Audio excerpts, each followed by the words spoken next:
Well, if that's not perfect timing, I don't know what it could possibly be. Welcome, Raiders. Welcome, welcome. Welcome, everyone. Welcome, welcome. Thank you for the raid, Elias. How are you all doing?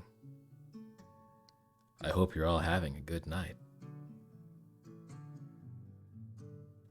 And I hope that this allows all of you to enjoy a good night's sleep.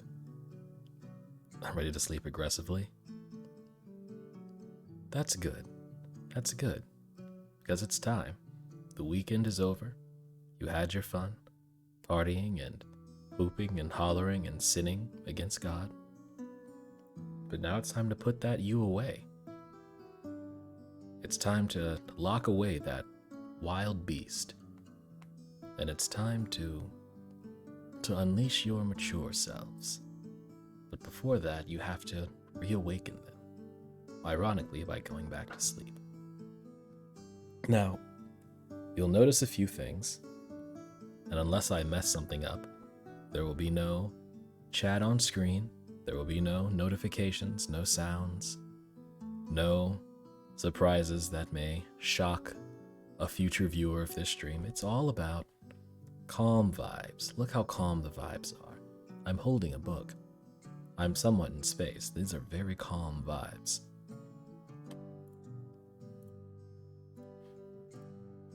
You can even hear the acoustic guitar. It doesn't get more calm than that. Oh my god, that screen is very bright. But not your screen. Your screen is... You are looking at a very calm night sky. Oh golly, I wish this was easier to do on good old OBS. So, I have a list of stories that we're going to look at today. Well, I'm going to look at them, you're going to read them. Oh god, it's so big. Let's make that tinier. I have no choice but to make it tinier. I have a list of stories that'll be read tonight. And when we get to the end, if you're not asleep, well, I'm afraid I'm going to have to bring out the big guns. You don't want the big guns, believe me. You really don't want them.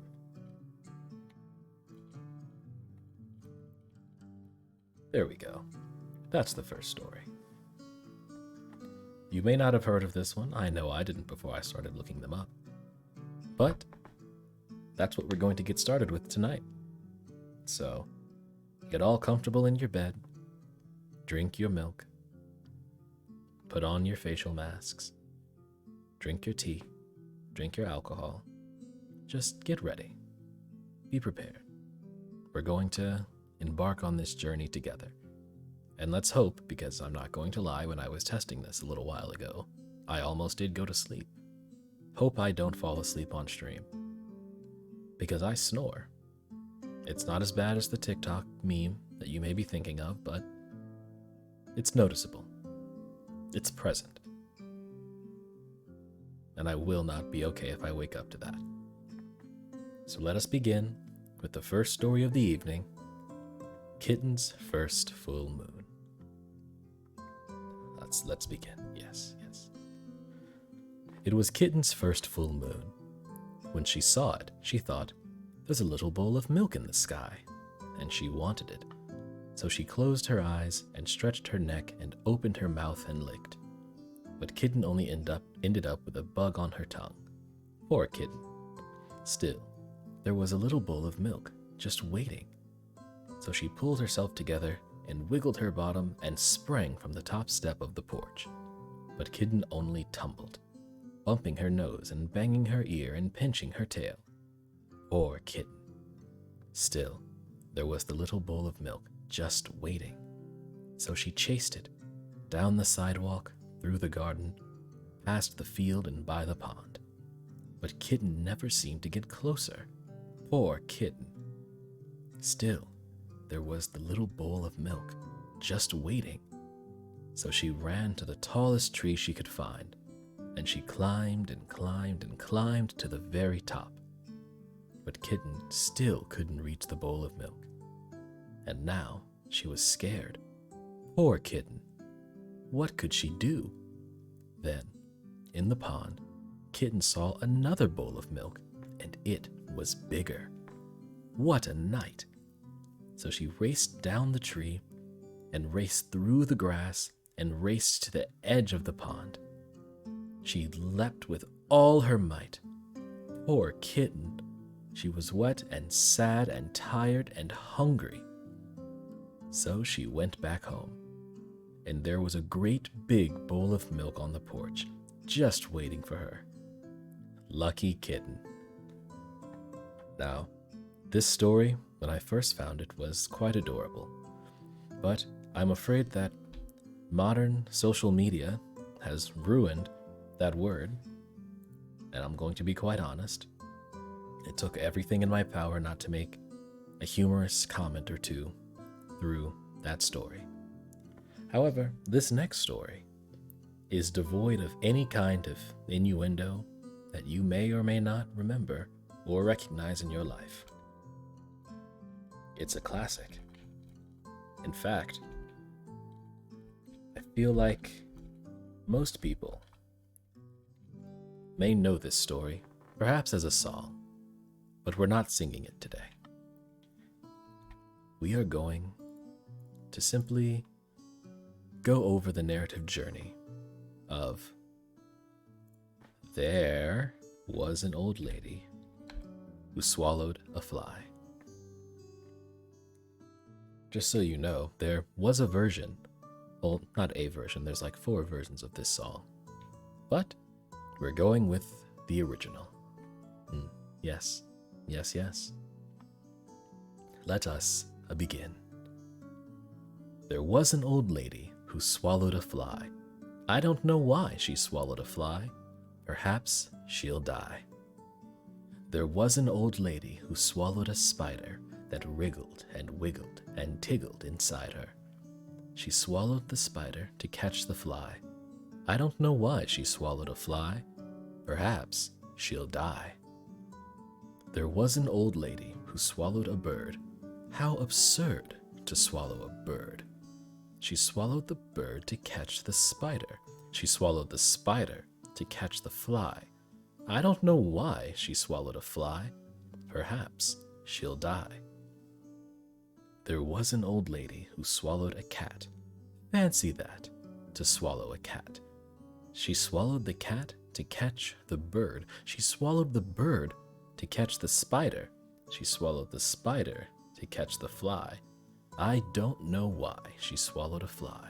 Perhaps she'll die. There was an old lady that swallowed a dog. What a hog to swallow a dog. She swallowed the dog to catch the cat. She swallowed the cat to catch the bird. She swallowed the bird to catch the spider. She swallowed the spider to catch the fly. I don't know why she swallowed a fly. Perhaps she'll die. There was an old lady who swallowed a cow. I don't know how she swallowed a cow. She swallowed the cow to catch the dog. She swallowed the dog to catch the cat. She swallowed the cat to catch the bird. She swallowed the bird to catch the spider. She swallowed the spider to catch the fly. I don't know why she swallowed a fly. Perhaps she'll die. There was an old lady who swallowed a horse. She's dead, of course. Thank you for your subscription, Rainy Shrimpy. I'm glad I am being of service to you. Before we move on to the next story, just need a quick... Not going to ask anyone in chat. This isn't a question for you.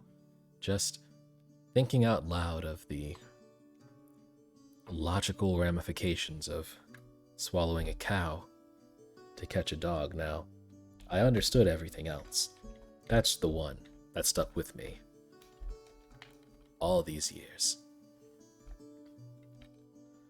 This will be another blast from the past, at least for me. This is like preschool era for little old Camazo. Is your mama a llama? Let us begin. Is your mama a llama? I asked my friend Dave. No, she is not, is the answer Dave gave. She hangs by her feet, and she lives in a cave. I do not believe that's how llamas behave. Oh, I said, you are right about that. I think that your mama sounds more like a bat. That's me. I'm in the story. Is your mama a llama? I asked my friend Fred. No, she is not, is what Freddie said. She has a long neck and white feathers and wings. I don't think a llama has all of those things. Oh, I said, you don't need to go on. I think that your mama must be a swan. Is your mama a llama? I asked my friend Jane. No, she is not, Jane politely explained. She grazes on grass and she likes to say moo. I don't think that is what a llama would do. Oh, I said, I understand now. I think that your mama must be a cow. Is your mama a llama? I asked my friend Clyde. No, she is not, is how Clyde replied. She's got flippers and whiskers and eats fish all day. I do not think llamas act quite in that way.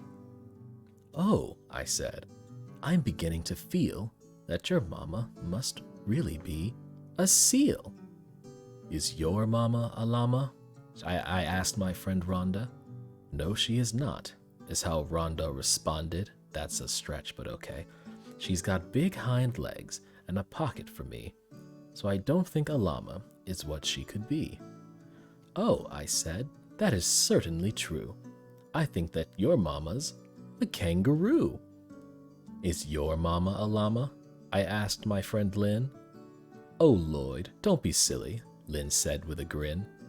My mama has big ears, long eyelashes, and fur, and you of all people should know about her. Our mamas belong to the same herd, and you know all about llamas 'cause you are one too. Yes, you are right, I said to my friend. My mama's a llama, and this is the end. Kind of a stretch there with Rhonda and responded, but you know what? I don't write these stories. It must be very difficult. Very difficult indeed. So the next story we're going forward with is one that you might not have ever heard of before. It's one that I pretty much found on an original story list, so I think it's only right to add the author. In case you feel so moved by this story that you just need to continue reading it. It's a long one. Good God, is it a long one. But I think it's important to sprinkle some long ones in here. Some of these might have activated a few too many memories for you that prevented you from going to sleep. I promise you that is no longer the case. And if you're still asleep, or if you're still awake, and you can't find sleep, then how about a helping hand from my friend, the sheep? All right, this is going to be... Oh God, it's going to be a long one. Let me take a sip of water so that I don't get a raw throat.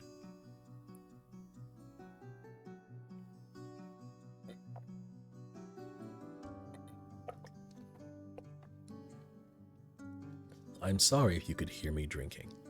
That's not the kind of ASMR stream this is. Okay. The Poison Tree by Rebecca Miles. Trees are wondrous things, from their strong trunks to their delicate leaves. They feed from the sun and feel its warm rays far longer than we humans do.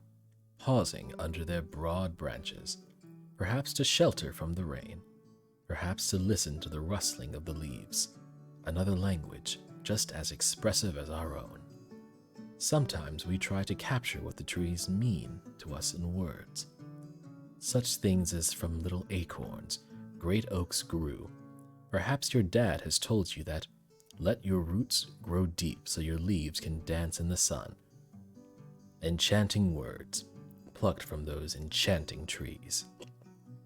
But this story is about a different sort of tree, one whose fruit you should not pick up and certainly not eat, however tempting it looks.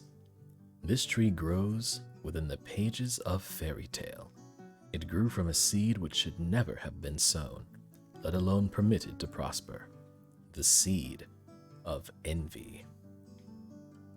This story begins long ago, far away, and this is how it starts. There was a beautiful girl, an envious queen, and a rosy apple, poisoned to the core. And who had poisoned it?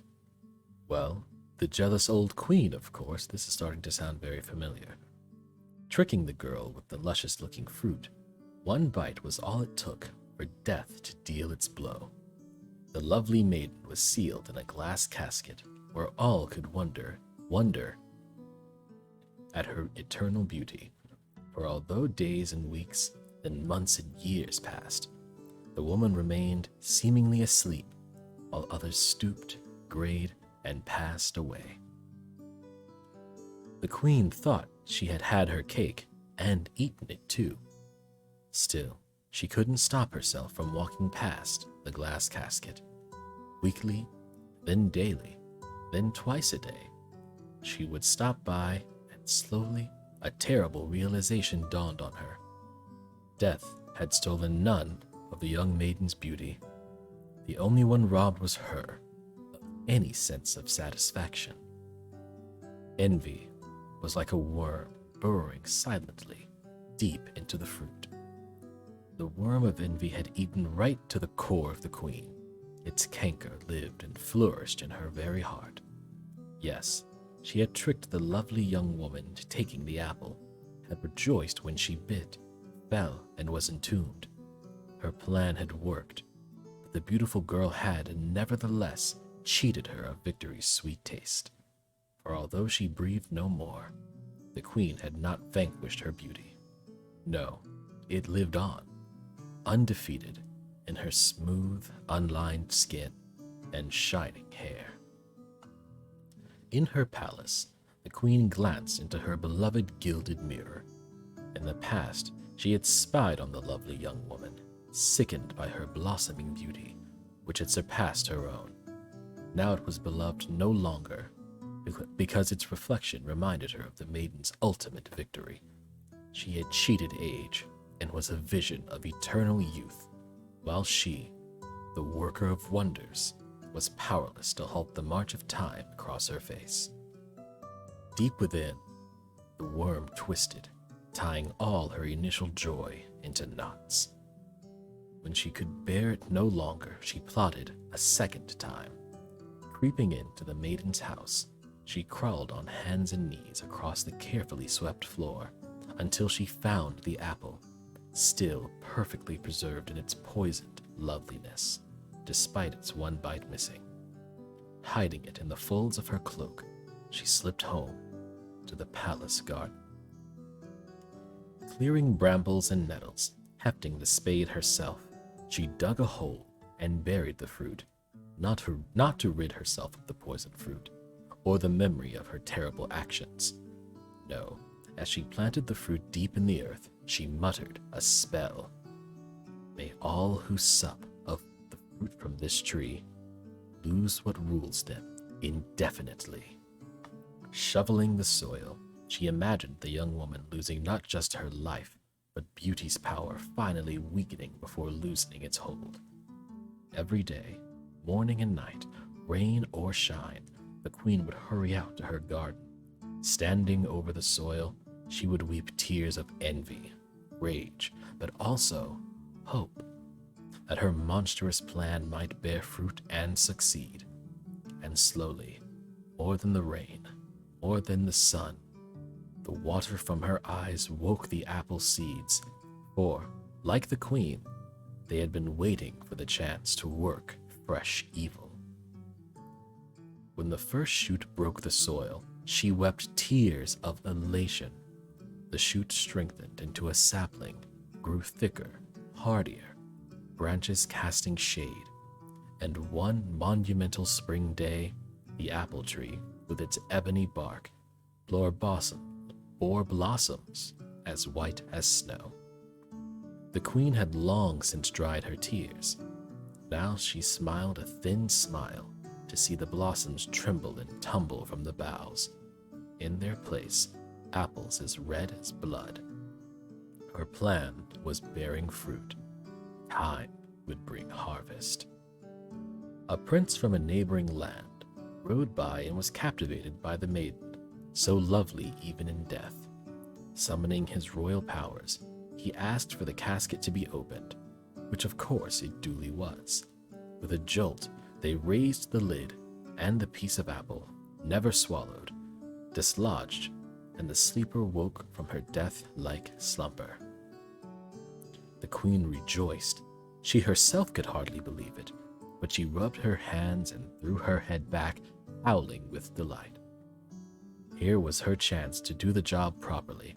This time beauty, along with life, surrender to her magic powers.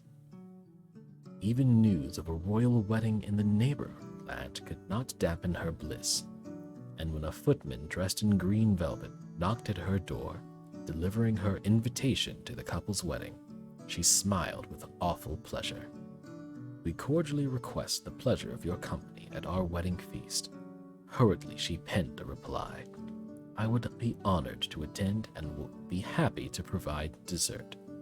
She closed the door, picked up a basket, and went into her garden. The queen knew that revenge is a dish best served cold. Even if her envy had been simmering ever since the girl had thwarted her first plan. As she plucked apple after apple from the tree, placing them carefully in the basket, she considered which dish would best deliver the revenge she had had in mind. But from apple pie to crisp, no recipe seemed just right. She rested the heavy basket on her kitchen table and picked up the pairing, the knife, splitting the fruit, gouging out cores, wresting the pips from their snug beds, cutting slice after slice, white flesh rimmed with deep blood red. As she worked, she looked in the mirror, propped against her pots of spice, dried onion, powdered tears, and chili, flakes to raise a fever. Mirror, mirror on the wall, who's the cleverest of one of all? She crooned to herself. Her cold eyes stared back at her, and inspiration struck. A tart tete. Okay, so this is many food terms I do not know. A tart tatin would be that most lovely of apple puddings would be her foe's downfall, her just desserts. Carefully, she placed the slices, arranging them in spirals before making the sauce, melting the sugar, cubing the butter, stirring until it oozed from the wooden spoon, when she lifted it like threads of sticky honey. Finally, she brushed the apples, crowning the dish with its pastry hat, before popping it into the oven. 45 minutes to wait. After the long years of watching her rival triumph, in death as much as life, it was no time at all. When it was bronzed and the kitchen was filled with the glorious scent of home baking, the queen turned the tart onto its crystal platter, noting with satisfaction that the apples had darkened to amber, the poison to trap her fly. The sugars had seeped out a little, and she had to resist the temptation to lick her fingers as she carefully carried the sticky confection to the door. The wedding feast was due to be celebrated the next day. The queen was not prepared to leave her plan a moment longer, summoning her coachman to bring her carriage immediately. 4 beautiful black horses were harnessed. The carriage drew up to her door, and the queen stepped lightly inside, resting her wedding gift, the lustrous dessert, on the crimson seat beside her.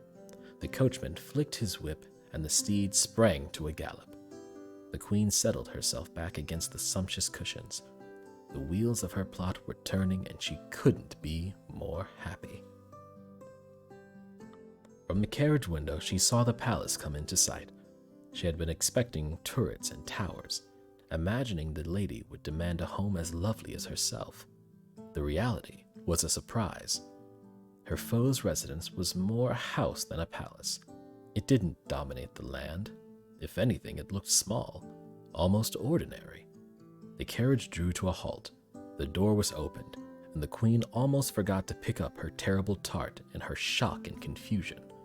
Steadying herself at the steps, she carefully alighted and made her way to the front door, cradling the dish carefully in the snug of her arm. Before she had a chance to knock, the door was opened, and the lovely young maiden, her foe, stood in the entrance, wearing an apron and a smile. The queen took 2 steps back in surprise, but the bride seemed unfazed, moving forward and taking the tart from the visitor before it was even offered. "So kind," smiled the wife-to-be. "The footman gave me a reply, and how lucky that I just love apples." "A pleasure, my dear," managed the queen, unsettled by the bride's appearance. Crumpled clothes, smudges on her cheeks from cooking, and was that a gray hair glistening in her ebony locks? The woman noticed her puzzled stare but only laughed. "Oh, you must excuse my appearance. I'm helping with the wedding feast, and since I woke from that long sleep, time seems to have been catching up with me a bit. Busy working women and all that." She took the queen's elbow and guided her into the kitchen, which was a busy chaos of platters and pots, tureens and tumblers. The bride cleared a space for the dessert and pulled 2 champagne flutes towards her. "We must have a drink, a toast before tomorrow. We are neighbors now, after all." The queen demurred. "Oh no, my dear. I've reached an age where I can't touch a drop." The bride uncorked a green bottle, and a scent, strangely familiar, filled the air. "Well, this can be drunk entirely guilt-free. Water, fruit, and nothing else, I promise." She said coyly, "Just a little taste now, on the eve of my special day." She pressed a glass into the queen's protesting hands and took one herself. And somehow, the queen couldn't stop herself from raising it to her lips, like an invisible hand was lifting the glass too, and the queen was compelled to drink to the toast. "May all who sup of the fruit from this tree lose what rules them, indefinitely." The queen had to swallow the sweet drink, managing to gasp fitfully through the bubbles. "But how?" "How did I know about your plan? Well, I took the trouble of getting a mirror of my own. You could say that I learned from experience to keep both eyes peeled for trouble." And she crossed to a mirror, gilded and oddly familiar, which reflected a kitchen the queen knew all too well, for it was all her own. "When I saw you making your dessert and casting your spell, I thought it might be time to pay a visit to your tree and work a little magic of my own. I hope you don't mind. There were so many apples, I didn't think you'd miss a few." The queen couldn't answer as the drink was working its magic. Deep inside, the worm of envy which had burrowed so deep, a parasite within her so long, was writhing in agony. In its death throes it lashed and squirmed until, finally, it ruled over her no longer, and was gone. Finally, she was free. Standing before her now was a foe no longer, simply a woman, a neighbor, with wise words to impart. But perhaps, on reflection, it might be best if we both got rid of our mirrors. Staring into them too much can be a damaging pastime at any age. The queen looked at the bride with her crumpled clothes, smudged cheeks, and one gray hair, recognizing her for what she was, a fellow woman and a sister to embrace. She crossed to the rubbish bin and tipped her tart inside. Then she smiled, refilling both their glasses, and raised hers to the lovely bride. A toast to friendship, the most beautiful thing of all. Well, that was long. That was long and might not make it past the copyright censors, but I think it was sweet. Very good. Very good indeed. Back to the story list now. For something a bit more short form, I'd say.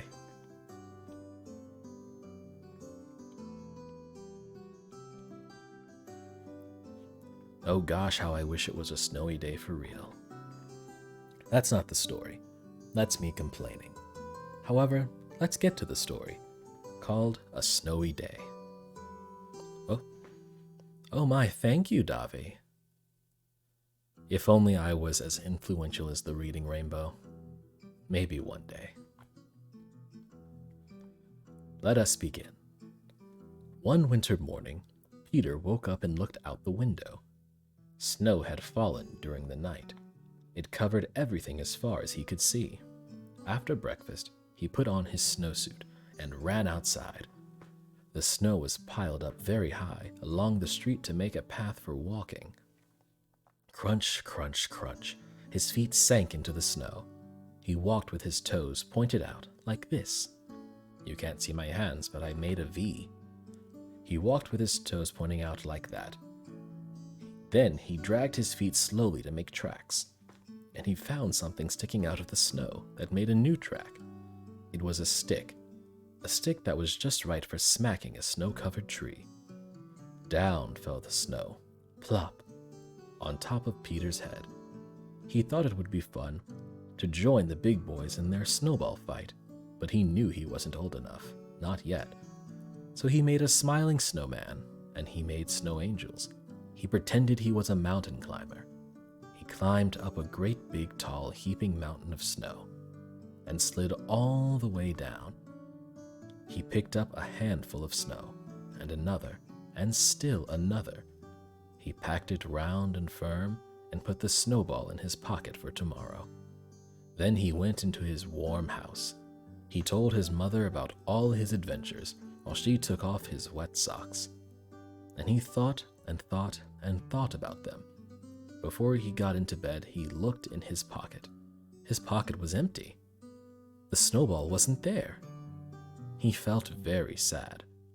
While he slept, he dreamed that the sun had melted all the snow away. But when he woke up, his dream was gone. The snow was still everywhere. New snow was falling. After breakfast, he called to his friends across the hall, and they went out together into the deep, deep snow.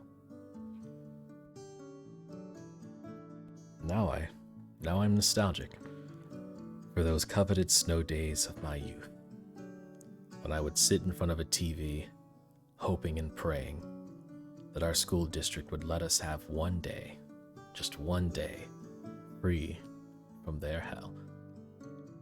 And to be fair to my past and fortune, our school district was quite fearful of snow accidents, so just a little bit of snow was enough. It's all it took. That's all it took to get us out. That's the benefit of living in a town with country roads. Oh my, I think I'm going to like reading this one. Well, like is a stretch. I don't like this story at all. However, I figured this would be the only way for me to complain about it. But if you're still tired and still craving sleep, then perhaps you would do with another bouncing sheep.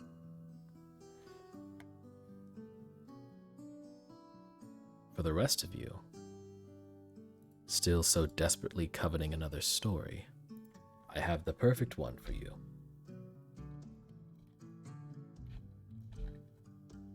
The Rainbow Fish. Let us begin.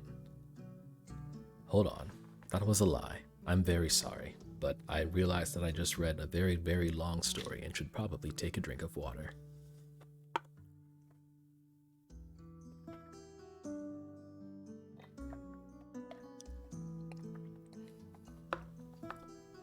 There we are.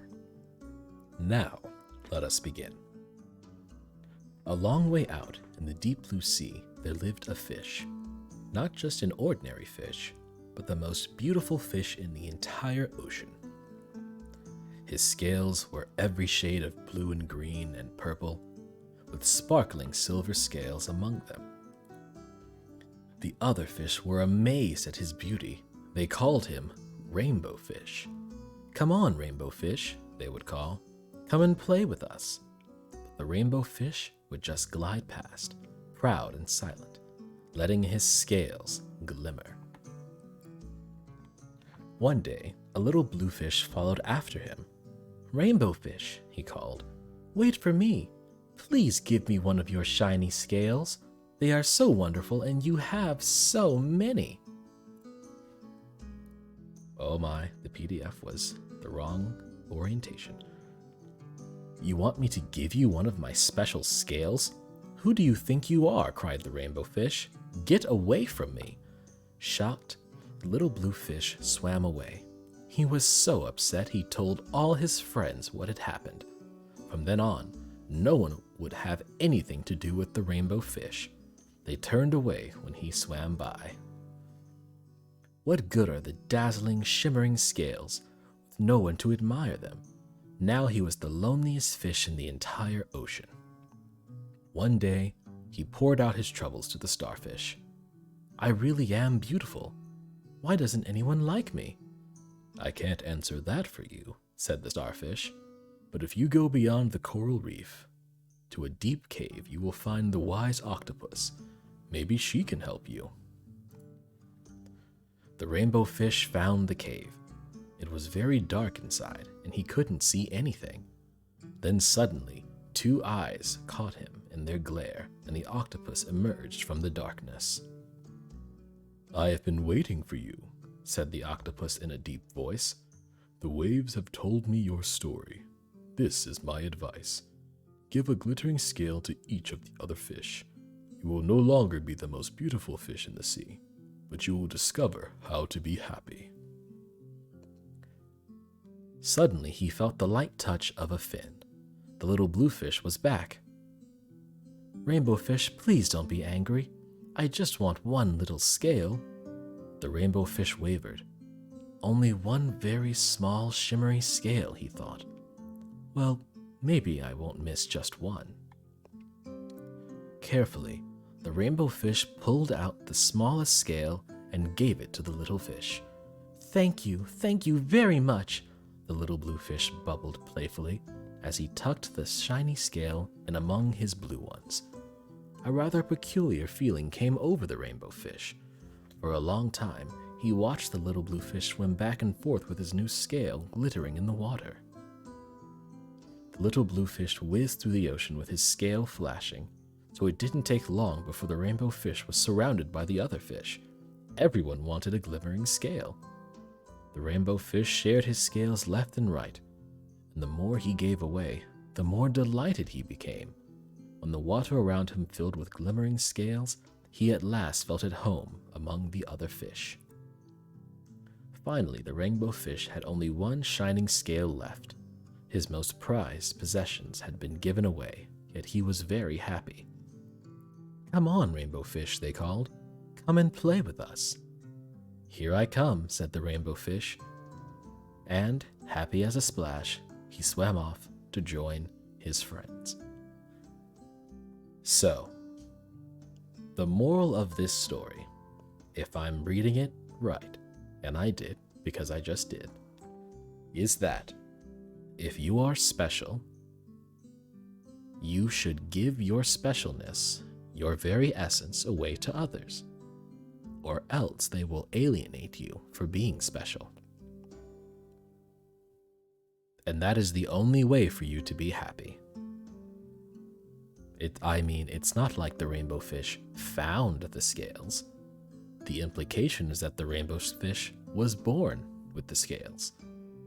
So I don't think it's exactly proper or right that the little blue fish asked for something that the Rainbow Fish was born with. In fact, that seems quite toxic, and the Rainbow Fish should not be around these fish anymore. I don't like this story for its moral. I don't like it at all. But I read it, so that I could complain. That's called true hate, and I hope one day you learn it. Oh my, the second long one.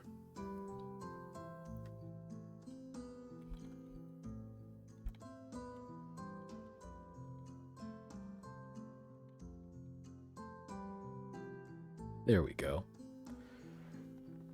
Let's get a big gulp of water for this one.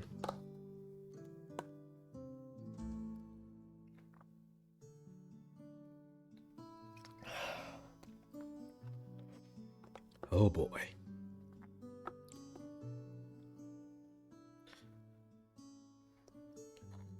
Alright, just to let you know, this is the story of a mouse. I think that's important to know going in. And once again, this is perhaps the longest story of the night. In fact, it is the longest story of the night. So get all tucked in and be prepared. It's time to read Whitefoot. Let us begin. Her name was Paramiscus Leocopus, but she did not know it. I think it had been a long time since the mice around Port William spoke English, let alone Latin. Her language was a dialect of mouse, a tongue for which we humans have never developed a vocabulary or a grammar. Because I don't know her name in mouse, I will call her Whitefoot. The name fits because of her 4 small feet, and all of the underside of her was a pure, clean white. Her coat above was a reddish, brindley tan. She had a graceful tail, a set of long, elegant whiskers, perfect, ever-listening ears, a fastidious nose, and black, profound eyes shining with sight. She took a small, feminine pleasure in being beautiful, and she is also a mouse. She was born in the fall, and now winter was ending. In the spring, if she escaped her many enemies, she would have her first litter of maybe 6 baby mice. In comparison to a white oak, or even a human, she would not live long, perhaps not a year, almost certainly not 2. But the little life she had, she loved dearly, and so far she had taken excellent care of it. She had fed herself well on nuts and seeds and insects. She had kept herself clean and neat. She had been cautious and clever in keeping herself out of the sight of larger creatures. She was highly skilled in being a mouse. She lived at the briery edge of a wooded hollow on what was known as the Old Keith Place in the bottomland not far from Port William. But she did not know that either. She did not know that only a few hundred yards away, the river ran between its high wooded banks. Her native country was about an acre of ground, overhung by about an acre of sky crisscrossed by blades of grass, weed stems, the stems and twigs of low bushes, and the limbs of trees. Her acre of ground was as crisscrossed by her coming and going as her acre of sky by all the blades and stems and branches overhead. In her busy life, always looking for things to eat, she had been everywhere in her small homeland. But if you had gone there, though she well might have seen you, you would almost certainly not have seen her, for she went quickly, quietly, mostly at night, and in paths and ways that went deep in amongst the other lives of that place. Sometimes in her search for food, she might climb a dozen or so feet into a tree or bush, but everywhere she meant to be unseen by any creature larger than herself. To imagine the life and adventures of Whitefoot, you must compress your mind to her size. Think of going about with your eyes only an inch or 2 from the ground, among grassy stems thicker than your thumb, weed stems thicker than your wrist, maple and oak leaves thicker.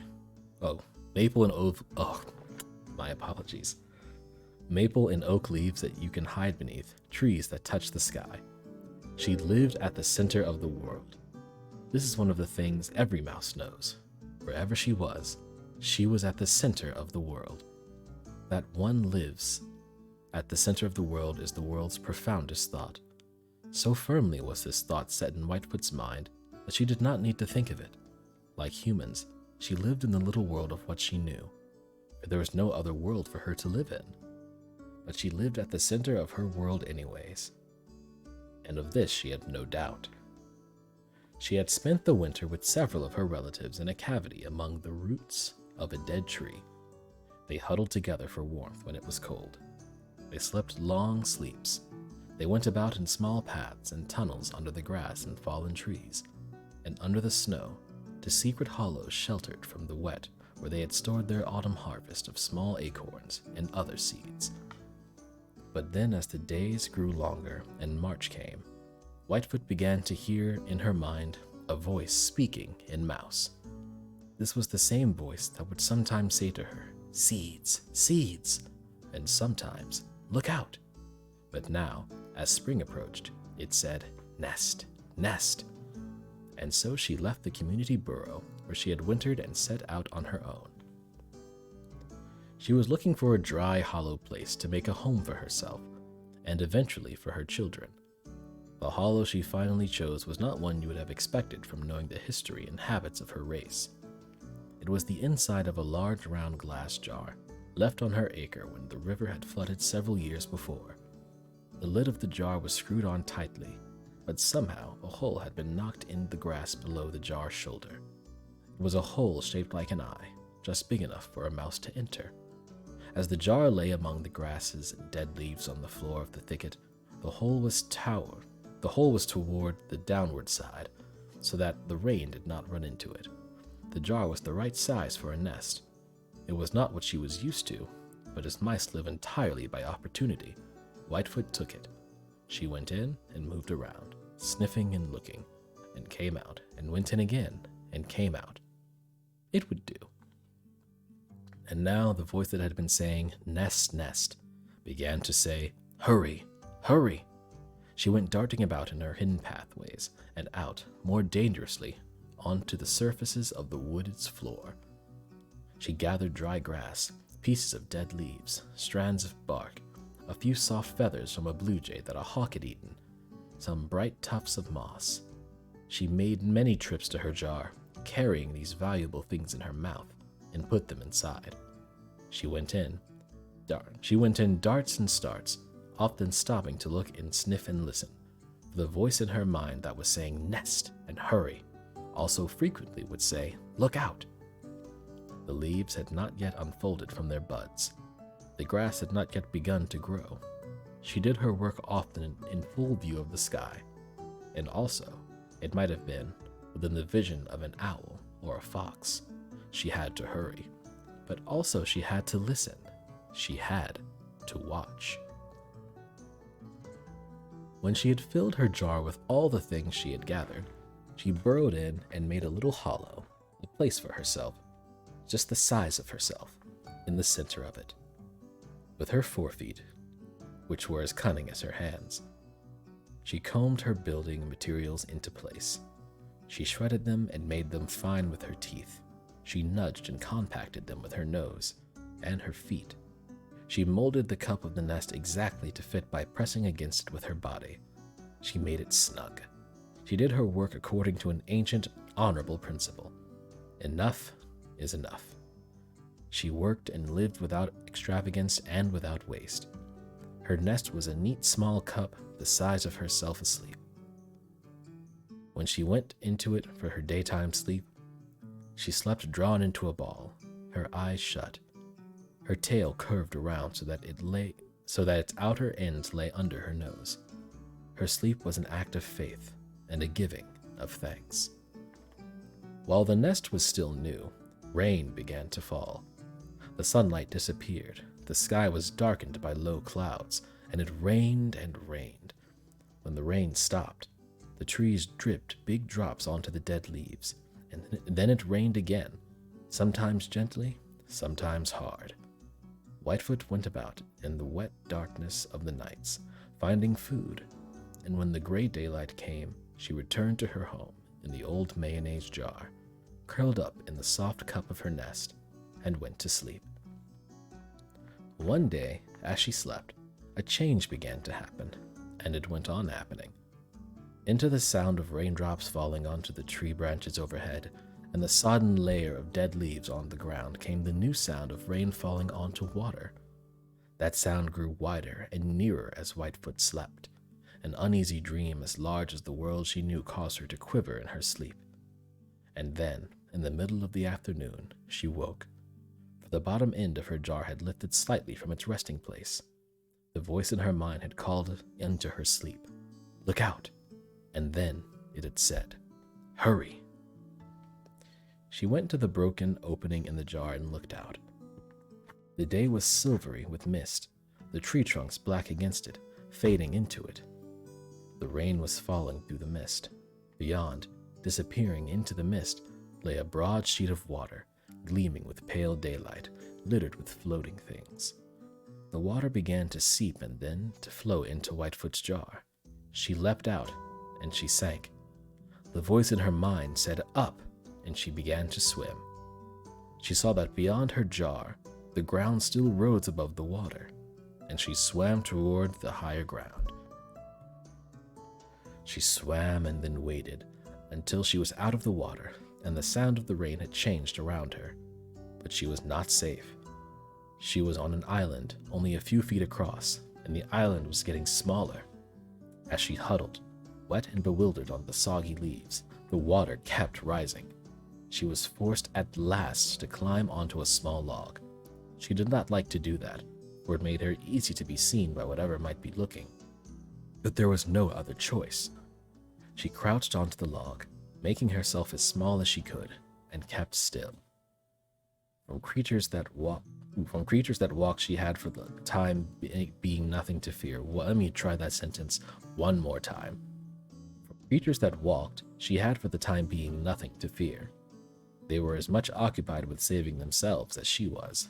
The weasels, minks, cats, skunks, raccoons, and foxes, like Whitefoot herself, would be trying to keep above the rising water. But she had enemies who also... That is a typo. But she had enemies also who, EW, in daylights, the hawks, at night, the owls. As she huddled onto her log, she shivered because she was wet and cold, and also because she was afraid. She watched and waited, but that was all she could do. After a while, her log began to float. She had never floated before, but when the water lifted the log from the ground, she knew at once that she was floating. As it came free from the ground, the log rolled somewhat into its new balance on the water, and she had to clamber onto the top of it again to keep from falling. The sound of rain falling on water was all around her now, and through the treetops overhead, the wind moved and made an airy sound. As the wind blew, the log carried Whitefoot slowly out of her home acre. Bobbing on the small waves the wind made, now and again snagging on weed stems or low bushes, and then turning past them, the log carried her toward the river. She did not move. The safest thing she could do was to keep still as a knot on a log, and she did. Only the log moved. It moved with the motions of the water and the wind. A red-bellied woodpecker watched from his hole in a dead locust as Whitefoot floated by. Over the woodpecker's hole, a bracket fungus shelved out like a porch roof. The log for a little while floated free of trees. The wind blew it across part of a cornfield. A flock of wild turkeys was feeding in the field, walking slowly away from the rising water. And though this was surely the unhappiest day of Whitefoot's life, a pair of wood ducks was dabbling cheerfully over the submerged corn rows. Nearer the river, a great blue heron was standing as still as a post, and then, stabbing into the water with its long beak, it caught a fish and swallowed it. Later, the water deepened beneath Whitefoot's log. A muskrat swam by at the point of the V it made along the surface. It dived, and for a second only its tail was in sight, curved like a question mark, and then the tail too disappeared. Whitefoot, who could not fly and did not wish to swim, floated among trees again, as the wind pushed her log out toward the river. Except for shivering, she did not move. She only watched as the log floated and nudged against obstacles, and paused and turned and floated on. If you had seen her, you might have thought she was being patient. She was capable of patience, I think. But now she was simply doing nothing, which was all there ever was to do. Her log did not again touch land or any larger log. It did not bump against anything she might have climbed onto. It went slowly along, moving away from the wind, and the motions it made gave Whitefoot the floating feeling that was new to her. This feeling kept her alive, and this feeling kept her alert. She was not going to get used to it. And then a change of light came over her, for the wind had shoved her log finally out into the open. Such lengths of sky as Whitefoot had never seen opened suddenly above her. Between the two long lines of trees, standing in deep water, on what had been the river's banks, and now the water beneath her log was swift and troubled, not only in the wind, but by the 100 different shifts and whirls of the current. The light came down on the water, and the water flung it upwards again, filling the air with quick gleams and reflections. And now all around her, in addition to the sound of the rain falling onto the water and the wind in the branches, there was the louder sound of the swift current slurring past the trunks of the trees. In the river, the log was less pushed by the wind than carried along by the moving water. It is easy to think of a flowing river as having one current, but actually, the current is made of many currents, flowing at different speeds and in different directions, crisscrossing, whirling, braiding together. At first, Whitefoot's log drifted by itself, the current turning it as they carried it on. But when the motions of water and wind had moved it onto the channel, the main force of the flow, it began to be accompanied by other floating things, by the rubble of woods and fields, and by human rubbish, twigs and leaves, bits of dead grass, corn stalks, sticks, scraps of lumber, cans and bottles, logs, tree limbs, pieces of plastic foam, barrels, old tires, a basketball, whole trees. These things whirled around separately or in mats of drift that were like floating rugs. These mats gathered sometimes until they were many feet across, until they were rafts, and then the currents tore or whirled them apart, and then they were regathered into new shapes. But some were more tightly bound together by logs, or by the trunks and limbs of larger trees. Finally, it happened that Whitefoot's log was caught up into one of these, a raft of drift held together by the roots and sprawling branches of an old water maple that had been released by a collapsing bank upstream. Though it was constantly fraying at the edges, and though its surface lifted and fell with the motions of the water, because of the big tree, this raft of drift held together better than most. It was like a floating island. Several golden-eyed blackbirds were confidently walking on it, feeding and looking around. I don't believe Whitebeard, oh no, that's not what this is. I don't believe Whitefoot would have thought of imitating the birds, whose long, spreading toes held them up on that floating chaff as securely as if it were solid ground, and who anyhow could fly to safety if they needed to. I think Whitefoot merely knew that her small feet needed something more solid. She did not move. So if she could have done so, she would have climbed upward, away from the terrible nearness of the water. When the rain quit, the surface of the river became glossy, even in the folds and ripples of the current, littered with scraps and splinters of reflected light. When the rain dashed down again, the surface roughened like goose flesh. All the rest of that day, while the risen water carried her maybe 15 miles, Whitefoot did not move. She had come from the solid familiar world of her home acre into this strange, never-resting world of water and air and light, where everything was changing all the time. She was wet and cold and bewildered and frightened, and she knew that all the safety she had was in keeping still. For a while, several coots fed eagerly, tipping and diving among the mats of drift. and where the river flowed past a submerged creek mouth, a family of otters was traveling upstream through the quieter water, looping through the surface as they went. Whitefoot's eyes lingered on nothing. As the river carried and turned her, she saw what she saw. In the late afternoon, the light changed around her again, and she passed out of the mouth of the first river and entered a much larger one. I'm going to stop now and take a drink of water, because this story is very, very long.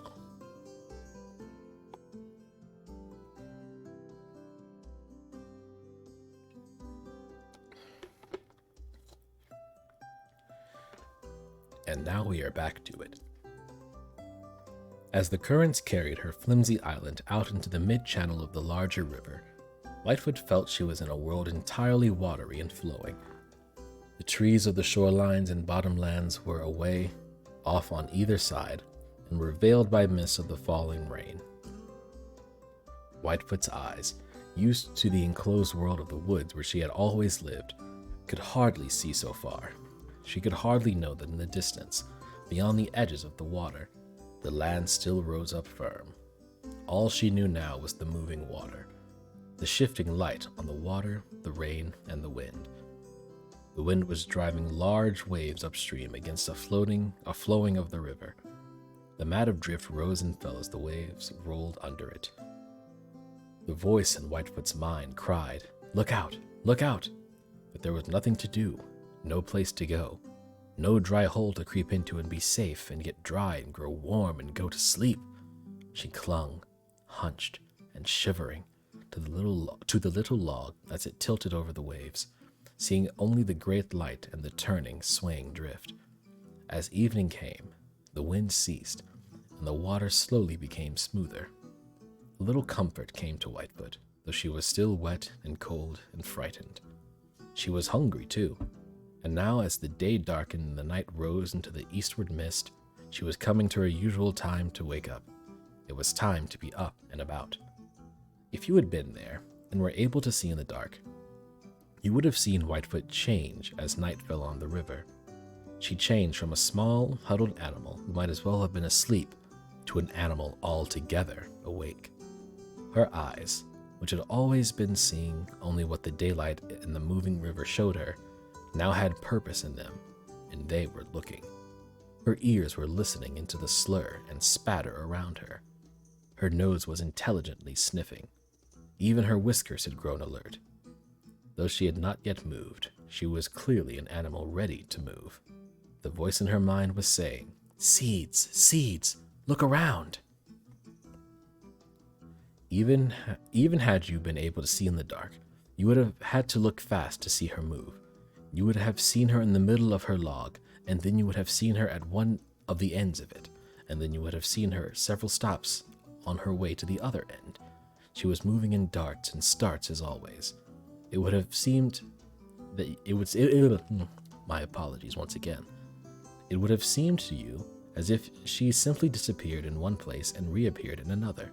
She had begun her nightly hunt for food, and she needed to escape from the log where she had found not a thing to eat. At the end of the log, she first went to there. At the end of the words. At the end of the log she first went to, there was nothing that would support even her little weight, just a thin, flimsy, sulky carpet of floating grass and leaves and small twigs. When she got to the other end, a wave caused her log to bump against something that her sense told her was solid. It was an old tire, and she leapt onto it. With the same small darts and starts as before, she made her way around the tire, and then perhaps 2/3 of the way around again. She leapt onto a broken oar, and from there to a one-armed plastic doll, and from there to another log. She explored the length of this new log and found that it reached into what had once been the top of the water maple itself. Whitefoot leapt again and grappled her way up among the branches. As she climbed about, she propped and balanced herself with her tail. The flower buds of the old tree were fattening, ready to break into bloom. Whitefoot paused there. Whitefoot paused here and there to nibble these as she might. Oh man, I'm sundowning. A little late for it, but I'm sundowning. Whitefoot paused here and there to nibble these as she made her way from thin branches to branches that became stouter as she got nearer to the main trunk. When she had reached a sturdy branch and was traveling along it towards the trunk, she understood that it was safer than she had been before. The great tree moved with the current, but the big waves did not affect it as much, the small ones not at all. When Whitefoot got to the trunk of the tree, which was more than half submerged in the water, she worked her way carefully along it, exploring it as a new territory. But she was also searching for food. She inquired into the creases and under the flakes of the bark. The tree trunk bore a wound where a large branch had broken off. There, where the wood had begun to rot, she found 2 small beetles, and she ate them. In another place she found the larvae of a moth, and she ate that. She worked her way along the trunk of the tree, all the way to the upward sprangle of the roots, and then she hunted among the roots. She found a few things to eat, but nowhere did she find enough to make a meal. It was a dark night. To us, it would have seemed as black as a bucket of tar, but for Whitefoot, as she went about in her search, smell and touch worked as well as sight. She did not need to see. For a long time, she heard only the sounds of the flowing river and of the rain falling onto the water. And then she heard in the distance downstream, a low hum that grew louder, and she saw a glow that grew brighter. As the sound became a heavy drumming as wide as the water and the darkness, the glow gathered into a brilliant point of light that cast a bright beam onto the river. The noise grew closer and louder. The light shone on Whitefoot's log, and she again became still, a frightened small bump. The towboat with its immense bulk of loaded barges went by with a crashing of sound, and then Whitefoot's floating island was in the dark again. And the boat's wake was heaving even the big water maple up and down. Whitefoot kept still until the water quieted, and the sound of the boat's engines was again only a hum, and her fear had passed. And then she resumed her foraging. She stayed hungry, and she continued to hunt. She did not hunt systematically, as you or I might have done, going over the great tree trunk inch by inch. If she had done that, she would have been more thorough, but also she would have been easier to catch. The voice in her mind was always warning her to look, to be alert. As always before, she moved in quick starts and darts, pausing here and there to sniff for something edible, but never pausing for long. In that way, appearing to hurry but really taking her time, she made her way from the roots of the tree back again toward the branches. The top of the tree, like the trunk, was half submerged, but several large limbs reached high up into the air, branching out and finally into thin twigs with flower buds and leaf buds at the end. Whitefoot ate some more of the buds, but by the time the dawn light began to whiten the eastern sky, she had found 2 things that were better than all the rest. She found, first, a deep knothole sheltered from the rain and the wind, and then she found in an old woodpecker's hole a stash of chinkapin, probably acorns, wild cherry seeds, and corn grains stored there by a flying squirrel. She made a full meal at last, and then as the night was ending, she crept into the very bottom of the knothole. She made a bed there on the soft, dry powder of rotted wood. Curled snugly, with the end of her tail under her nose, she fell into a day-long sleep. As morning brightened the mist over the river, a pair of wild geese sailed down together, like 2 arrows shot, and sliced the surface of water as they touched it and settled, and then they floated quietly, dignified and alert. Whitefoot did not see them. When other towboats passed, rocking the old tree where she slept, she did not awaken. She did not see the sun brighten the mist to a blinding whiteness that finally shine through it, glittering and glaring onto the water. She did not see the pair of green-winged teal who rode for a while on the trunk of her tree, the drake's green eye patch gleaming in the sunlight. She did not see the pied-billed grebe, that's a made-up animal, fishing in an eddy, as steadfast in the current as if anchored. She did not see the quick curving of its neck as it seemed to leap through the surface of the water. She did not see it reappear with a caught fish that had gaped and lunged upward to swallow. She did not know when the current carried her past a city with bridges. She slept, too, through another change in her story. In the afternoon, as the old maple with Whitefoot asleep inside it was carried down a long southward passage, the wind began to blow hard from the east. The tree's limbs and even its buds caught the wind. Now the island of drift was like a boat with a sail. The wind moved it slowly westward out of the current, and finally out of the river and into the still backwater over the bottomland. When Whitefoot woke up at nightfall, she no longer heard the sounds of the flowing river, but only the sound of the wind moving in the bare branches of trees. The raft of drift, now much smaller and still raveling apart, had been blown against the thickety edge of a grove of trees, and the old maple had lodged there. Whitefoot's travels had ended. Her tree was going no further. But this story has not yet ended, for the tree and the drift that still clung to it was no less an island than it had been before. Water was all around it. Many acres of water, gleaming in the light of the growing moon, rippled as the air stirred over it. That night, as before, she searched for food among the roots and along the trunks and among the branches of floating trees. She fed. She was taking, hour by hour, the opportunity to live. At dawn, she returned to her knothole and went to sleep. The next night, and the night after that, were much the same. But toward the end of the fourth night, a terrible shadow fell between Whitefoot and the moon. The voice in her mind cried, "Look out!" Perhaps she moved in time, but even so one of the heel talons of the owl struck her and tumbled her off the tree trunk into the water. She had to swim, struggling in the floating carpet of sticks and leaves, for several minutes before she could clamber back onto her tree. The day dawned, and she slept again. That day the flood began to subside. The old tree shifted and jolted, breaking the limbs beneath it as it settled toward the ground. But more nights had to pass before the water drew away beneath the tree. Whitefoot's hunting and exploring became more anxious, for she was running out of food. Now when she went to sleep at the night's end, she was hungry. It rained, and it cleared again, and the water continued to draw back from the land. When the tree came to rest solidly on the ground at last, Whitefoot knew it.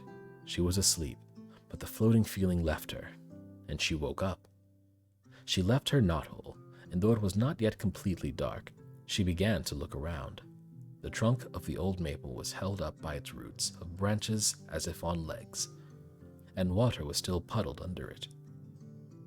Whitefoot found a long branch that led out beyond the edge of the water, and she followed it down onto the wet world. It would be days yet before the place would be dry and familiar to her, but already she was confident. She left at first a line of little tracks across the mud, and then she went into a dank space beneath the bent and muddied grasses of the wood's edge. And then she came out again and looked around, and disappeared again. The voice in her mind was speaking to her of her needs. She needed food. She needed a nesting place. At the center of the world, on the silted and soiled floor of the woods, among the shadows of the moony night, she went about her still unfinished task of staying alive. And that is the story of Whitefoot. It is over now. That was a very long story.